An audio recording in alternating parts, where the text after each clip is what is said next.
See, and I love, like I said, I love how they cross fight inside the promotion, you know, and so they don't like have to give up the belt, but you can see how they do against an MMA fighter or a grappler versus one of the MMA fighters, right? Yeah, because it was, to me, it's, and then always been, it's like a true test of like, okay, how good it really is that grappler, and how good is the fighter, right? Exactly. So like, to me, in a it's different always, rule set. No, for sure. Well, when you look at it, right, when you're a Muay Thai fighter, you could get paid to do Muay Thai.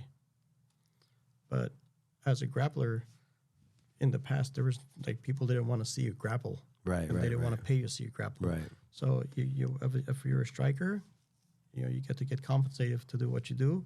When you're a grappler, you don't. You just basically get a little clap. Yeah. Now to kind of, you know, for these guys to get, you know, their due for doing what they do, they're so good at, you know, it's actually their really dues good. and they're respecting their dues, right? Yeah, because you have MMA, you have Muay Thai and kickboxing that get paid. Grapplers, sorry, you know, we think you guys just, you know, grabbing each other, but like it's a lot more than that. Like, see, I'm huge, you know, huge striking fan, right? I've never really cared for grappling. Yeah. But now, you know, paying closer attention, I'm like, man, like there's a lot of art that goes into this. It's difficult. To appreciate, you know? and the way they set it up too, right? Yep.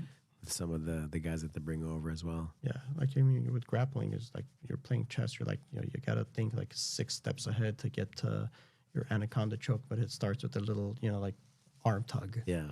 And when you don't understand it, and again, it's just people are not educated in it. You know, you can't blame people for not, you know, if they're not educated. You can't be like, oh, you're stupid, you don't understand. Yeah. You just, you know, like I did with a lot of the people that think that promoting MMA is easy. You just got to kind of, you know, one by one educate them and teach them how things work, and you know, like they'll pass it on and they'll pass it on. You know, it becomes a domino effect. Yeah. The ONE FC, right? The ONE FC, like one of the, in compared to like a UFC, for example, Dana White, or I don't know, just the way it was built too, right? And you have the Gracies, but there wasn't like that martial art, like old school martial art. It was kind of, you know, because I came up in that, you know, I started learning jiu-jitsu in that era of like, we're the best, jiu-jitsu is the best, you know? Yeah. So there was always that, you know, like one martial art versus the other. So there wasn't a lot of like that respect, you know? But Chatri, the way he sets it up is like, there's like, he celebrates the culture and the martial art respect aspect, which I think is really cool, and it's kind of sets him apart too from other people. It does. He's doing amazing work. Congratulations to him for all the success. Yeah. But the UFC, man, that's without the UFC, there'd be nothing, you know. Yeah.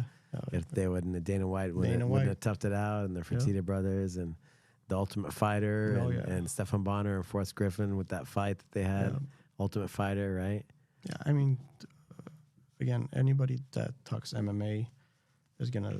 You can't talk about MMA and, you know, in the UFC without bringing up Dana White's name. You know, the guy is he's a legend, right? If anybody's talking shit, you know, a lot of these fighters, you know, like, I'm not gonna mention any names. They're like, Dana abuses us. Dana does this.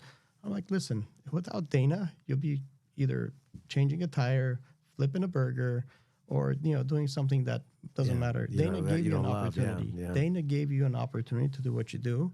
Now, if you're complaining about, you know, $30,000 is not enough, well, shit, stop being boring. Do something more exciting. Get a bonus. Yeah. You know, if you're exciting, if you move the needle, Dana's not going to say you're going to stay at 30 and 30. Dana, like, if you're doing good, if you're doing good, they send you money if you fight hard and leave it all on the table. Exactly.